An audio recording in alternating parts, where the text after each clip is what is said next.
तो देखिए हम इस क्वेश्चन को करेंगे, इसमें हमें इकाई का अंक निकालना है। ठीक है, इकाई का अंक चाहे कैसा भी क्वेश्चन हो, हमें उसे करने के लिए केवल इतना करना है, हमें कोई रूल याद रखने की जरूरत नहीं है। ठीक है, काफ़ी सारे रूल भी बताए जाते हैं लेकिन उन रूल्स की कोई आवश्यकता नहीं है।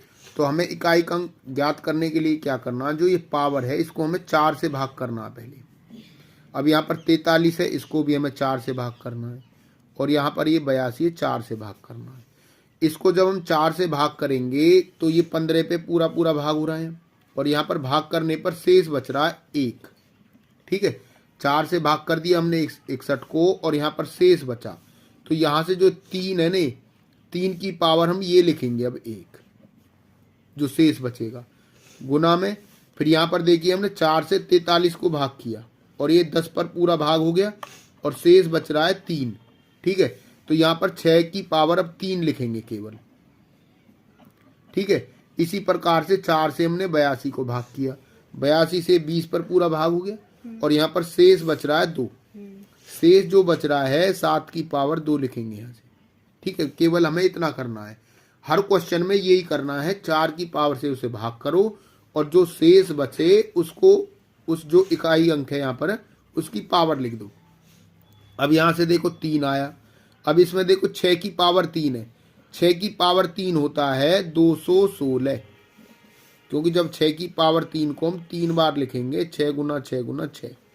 ठीक है, ये 36 हो गया, 6 से करेंगे 216 आएगा।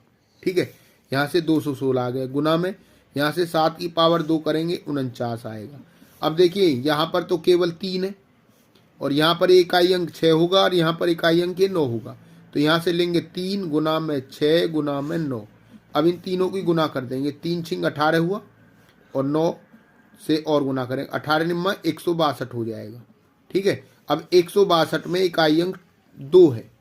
ठीक है, तो यही हमारे इकाई का अंक होगा। देखिए ऑप्शंस में हमें ऑप्शन बी दिया हुआ है, ये इसका आंसर हो जाएगा। ठीक है, इतना करना होता है केवल हमें। अब हम ये क्वेश्चन करेंगे, जो इस क्वेश्चन में हमें इकाई का अंक ज्ञात करना है।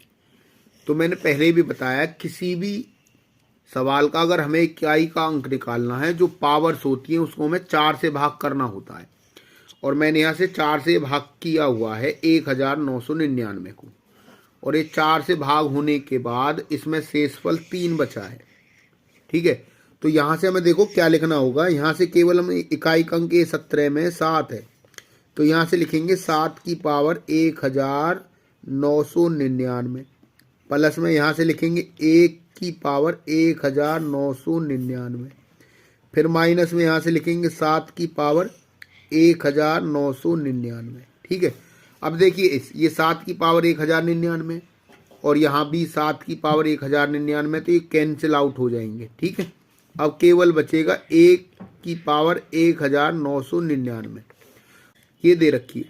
तो यहाँ से देखिए 4 से जब भाग किया तो यहाँ पर शेषफल 3 बचा, तो यहाँ से हम क्या लिखेंगे, जो शेषफल बचता है, अब यहाँ से 1 की पावर 3 लिखेंगे। ठीक है, और 1 की पावर 3 करेंगे तो 1 ही आएगा। और दूसरे तरह से देखिए, जब 1 की पावर चाहे कुछ भी हो तो उसकी जो इकाई का अंक होता है केवल 1 होता है। ठीक है, 1 की पावर अगर कुछ भी है तो उसका इकाई का अंक हमेशा 1 ही होता है, इसलिए इसका जो आंसर है ऑप्शन ए है, ये करेक्ट है। 8,67,943 में 7 के स्थानीय तथा जातीय मान में क्या अंतर है। तो यहाँ पर हम जो ये कुछ क्वेश्चन करेंगे, यहाँ पर है 8,67,943, तो यहाँ पर 7 का हमें स्थानीय मान और जातीय मान निकालना है। 7 का स्थानीय मान निकालेंगे, देखिए 7 का स्थानीय मान होगा, यहाँ से लिखेंगे 7, और यहाँ से देखिए 1 2 3, और ये 3 0 लगाएंगे, तो 7 का स्थानीय मान है। अब दूसरा इसने कहा है जातीय मान।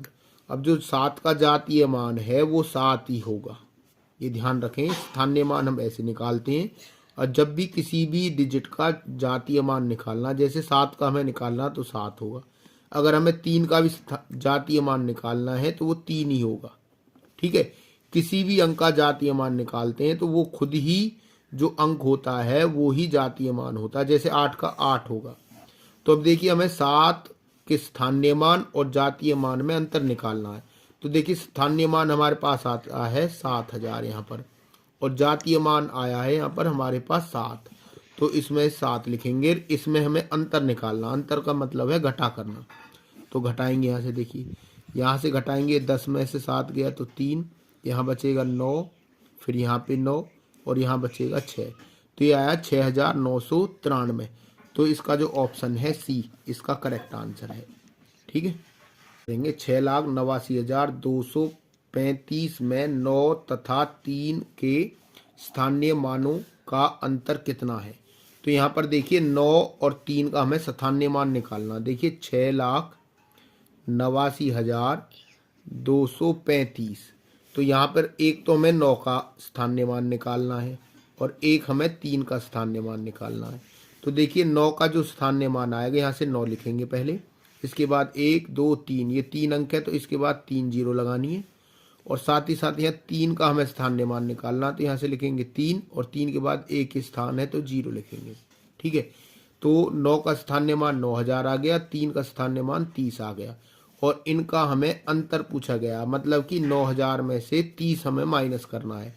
तो ये 9,000 में से हमें 30 माइनस करना है, देखिए घटा करना है, मतलब कि 9,000 में से हमें 30 घटाना है। तो देखो 0 में से 0, और यहाँ से 10 में से 3 गया तो 7, यहाँ बचेगा 9 और यहाँ बचेगा 8, तो ये 8,970 इसका आंसर होगा। ऑप्शन बी करेक्ट आंसर है इसका। यहाँ पर यदि ए तथा बी पूर्णांक हो जहाँ बी बड़ा होगा 0 से, तो दो पूर्णांक क्यू तथा आर ऐसे होंगे। तो देखिए सबसे पहले ये जो 4 ऑप्शन दिए गए हैं इनको समझने के लिए, जो एक ये दिया गया हमारे 10th क्लास में है, ठीक है, जो यहाँ पर ऑप्शन दिए हुए हैं ये, ठीक है, जो स्टेटमेंट लिखी हुई है ये हमारे 10th क्लास से रिलेटेड है। अब देखिए ए और बी क्या है, हम कोई दो नंबर लेते हैं, जैसे हम ले लेते हैं 7 और 12, ठीक है, इसको समझने के लिए ध्यान दें। तो जो यहाँ पर जो बड़ा अंक है वो होता है ए, यानी कि 12, और जो छोटा अंक है यहाँ पर दो पूर्णांक लेते हैं हम, हमेशा ध्यान रखें, और जो छोटा है वो है बी, बी मतलब 7। अब यहाँ पर ए तथा बी पूर्णांक हो जहाँ बी बड़ा है 0, तो दो पूर्णांक क्यू तथा आर ऐसे होंगे। क्यू मतलब ये है क्वोशिएंट, यानी कि हम 12 को जब 7 से भाग करेंगे तो ये 7 एकम 7 और यहाँ से बचेगा ये 5, तो जो ये आया क्वोशिएंट आया, मतलब ये क्यू है, ठीक है, इंग्लिश का वर्ड है, मतलब ये भागफल है, ठीक है, तो क्वोशिएंट है, क्या है, इसलिए क्यू है। और जो आर है, आर मतलब है रिमाइंडर, यानी कि ये शेषफल हुआ। अब ये क्या कहना चाहता, बी बड़ा होगा 0 से, तो बी जो है हमारा 7 है, तो ये 7 मतलब 0 से बड़ा है, ठीक है। अब यहाँ पर ये 4 ऑप्शन हमें दिए गए हैं, तो इनमें से जो ऑप्शन हमारा करेक्ट है वो ऑप्शन ए करेक्ट है, ठीक है, ए करेक्ट है। ए कैसे करेक्ट है ये देखिए, मैंने बताया ए हमारा है 12 और फिर बी है हमारा 7, ठीक है, और जो क्यू हमारा आया है वो है 1, और जमा में जो रिमाइंडर है वो आर आया है हमारा, ठीक है, मतलब आर मतलब 5 आया है। अब यहाँ पर ये कंडीशन लिखी हुई है, जो रिमाइंडर है वो 0 से बड़ा होगा, ये देखो 0 से बड़ा है रिमाइंडर है, या फिर 0 आर की वैल्यू 0 भी हो सकती है। जैसे अब मैं कोई दूसरा एग्जाम्पल ले लेता हूँ 4,12, तो ये देखिए यहाँ पर जो रिमाइंडर है वो 0 भी हो सकता है। जैसे मैं 4 और 12 ले लेता हूँ, 12 को मैं 4 से भाग करूँ तो 4 या 12 है, तो रिमाइंडर अब 0 आ गया, ठीक है। जो आर की वैल्यू है वो हमेशा बी से छोटी होगी, ठीक है, जो आर की वैल्यू है वो हमेशा बी से छोटी होगी। अब हम ये क्वेश्चन करेंगे, यदि ए तथा बी दो वास्तविक संख्याएं ऐसी हों कि ए बी बराबर 0 हो, इसका मतलब क्या है, ये ए गुना में बी बराबर 0 हो, ठीक है, 0, तो इन ऑप्शनों में से कौन सा ऑप्शन होगा। तो इन चारों ऑप्शनों में से जो इसका सही आंसर है वो बी आंसर है। अब बी आंसर कैसे इसका सही है, देखिए, अगर मैं ए की वैल्यू 0 रख देता हूँ यहाँ पर, तो 0 गुना बी बराबर 0, और 0 की गुना बी से करेंगे तो 0 बराबर 0 आएगा, ये करेक्ट हुआ। इसी तरीके से अगर b की वैल्यू मैं 0 रखता हूँ, देखिए a गुना में b है बराबर 0 है। अगर a गुना में अब मैं b की वैल्यू 0 रख रहा हूँ, ठीक है, बराबर 0 होगा। a की गुना 0 से करेंगे 0 बराबर 0 आएगा, ठीक है, तो यानी कि करेक्ट हुआ। अब ये कह रहा अथवा दोनों में से प्रत्येक 0, ठीक है, प्रत्येक 0 का मतलब है a भी 0 रखो और b भी 0 रखो। ये a गुना b है बराबर 0, यानी एक भी 0 रख दो, b भी 0 रख दो, बराबर क्या हुआ 0, ठीक है। तो 0 की गुना 0 से करेंगे 0 बराबर 0। मतलब ये कहना चाहता है इन ऑप्शनों में से ये जो है किस तरह से सेटिस्फाई होगा, तो वो सेटिस्फाई होता है बी ऑप्शन से, ठीक है। तो ये करेक्ट आंसर है हमारा इसका, ठीक है। ये क्वेश्चन है सबसे छोटी अभाज्य संख्या कौन सी है। तो जहां पर है ऑप्शन 0, 1, 2, 3, तो सबसे छोटी अभाज्य संख्या 2 है। तो मैं ये भी बता दूं आपको चलते हुए, जो अभाज्य संख्या होती हैं, देखिए 1 से लेकर 10 तक की अभाज्य संख्या होती हैं, 2, 3, 5, 7, ये जो संख्या होती हैं 1 से लेकर 10 तक की 4 संख्या होती हैं अभाज्य संख्याएं, ठीक है। तो सबसे छोटी जो अभाज्य संख्या है वो है 2, ठीक है। तो सबसे छोटी अभाज्य संख्या कौन सी है, वो है 2, ठीक है। तो ये आंसर है इसका। तो अब इस क्वेश्चन को करेंगे हम 70 से छोटी अभाज्य संख्याएं कितनी हैं। तो देखिए 70 से छोटी अभाज्य संख्याएं, सबसे पहले मैं 1 से लेके 10 तक की अभाज्य संख्याएं लिखता हूं, ठीक है। 1 से लेके 10 तक की अभाज्य संख्याएं होती हैं 2, 3, 5, 7, ठीक है, ये होती हैं। फिर 11 से लेके 20 तक, तो ये होती हैं 11, 13, 17, 19, और 21 से लेकर 23 तक की अभाज्य संख्याएं होती हैं 21 से लेकर 30 तक की अभाज्य संख्याएं होती हैं 23, 29, और अब 31 से लेकर 40 तक अभाज्य संख्याएं होती हैं 31, 37।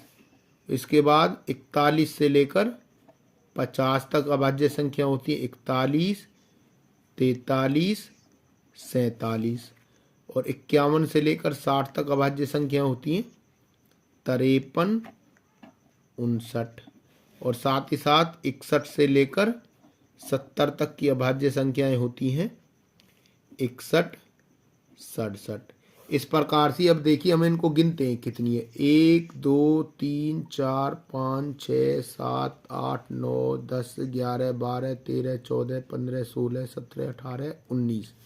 तो यानी कि 1 से लेकर 70 तक की जो अभाज्य संख्याएं होती है वो 19 होती है, ठीक है। तो इसका ऑप्शन सी करेक्ट है, क्लियर। तो ये 1 से 10 तक की अभाज्य संख्याएं हैं, और ये 11 से 20 तक की अभाज्य संख्याएं हैं, और ये 21 से लेकर 30 तक की अभाज्य संख्याएं हैं, 31 से 40 तक की ये संख्याएं हैं, और 41 से 50 तक की ये संख्याएं हैं, और 51 से 60 तक की ये अभाज्य संख्याएं हैं, और 61 से 70 तक की हैं ये अभाज्य संख्याएं। अब इनको हम गिनते हैं तो देखिए 1, 2, 3, 4, 5, 6, 7, 8, 9, 10, 11, 12, 13, 14, 15, 16, 17, 18 और 19। ये 19 अभाज्य संख्याएं हमारी बनेंगी जो 70 से छोटी होंगी। तो ये 19 इसका आंसर है, यानी कि ऑप्शन सी करेक्ट आंसर है। 50 तथा 90 के बीच सभी अभाज्य संख्याओं का योग कितना। 50 से 90 की जो पहली अभाज्य संख्या 53, ठीक है, दूसरी है 59, तीसरी है हमारे पास 61, चौथी हमारे पास 67, फिर 71, उसके बाद 73 प्लस में 79, और नेक्स्ट हमारे पास है 83 और प्लस में 89। अब देखिए ये जितनी भी अभाज्य संख्याएं हैं ये 50 से लेकर 90 तक की अभाज्य संख्याएं। तो इनको हम जोड़ेंगे, देखिए क्या कैसे जोड़ते हैं। 3 और 9 12, 12 और 1 13, 13 और 7 20, 20 और 1 21, 21 और 3 24, 24 और 9 33, 33 और 3 36, 36 और 9 हो गया 45। तो 45 का आएगा 5 और हासिल बचेंगे 4। ठीक है, 5 5 10, 10 6 16, 16 6 22, 22 और 7 29, 29 और 7 36, 36 और 7 43, 43 और 8 51, 51 और 8 59, 59 और 4 हो गए 63। ठीक है, तो यहाँ पर आ गया 635 इसका आंसर होगा। ये आंसर डी इसका करेक्ट आंसर है। 110 तथा 120 के बीच कितनी अभाज्य संख्याएं हैं? देखिए 110 और 120 के बीच जो संख्याएं मैंने पहले ही लिख ली है यहाँ पर। 111 से 119 तक की जो संख्याएं हैं वो 110 और 120 के बीच आती है। तो देखिए जो अभाज्य संख्याएं होती हैं उनके केवल 2 फैक्टर होते हैं, और जो 2 फैक्टर हैं वो केवल 113 के ही 2 फैक्टर हैं। बाकी जो संख्याएं उनके 2 से ज्यादा फैक्टर हैं। जो 113 है केवल 1 से भाग होगी और 113 से भाग होगी। बाकी जो संख्याएं हैं वो 2 फैक्टर से ज्यादा बना रहे हैं। जैसे 111 के 3 फैक्टर यहां मैंने दिखाए हैं, और भी हो सकते हैं। 112 के 3 फैक्टर हैं, और भी हो सकते हैं। जो बाकी अदर संख्याएं उनके 2 से ज्यादा फैक्टर हैं, इसलिए वो अभाज्य संख्याएं नहीं है। तो 110 और 120 के बीच केवल 113 ऐसी संख्या है जिसके केवल 2 फैक्टर होती हैं, इसलिए 113 केवल एक संख्या है। ठीक है, यहाँ पर ऑप्शन दिए गए 0 1 2 3 4। यहाँ पर पूछा हुआ है कितनी अभाज्य संख्याएं इन संख्याओं के बीच उपस्थित होंगी। केवल वो एक ही संख्या है 113, यानी एक संख्या हुई, इसलिए इसका जो ऑप्शन बी करेक्ट है। इसका आंसर है केवल बी। ठीक है।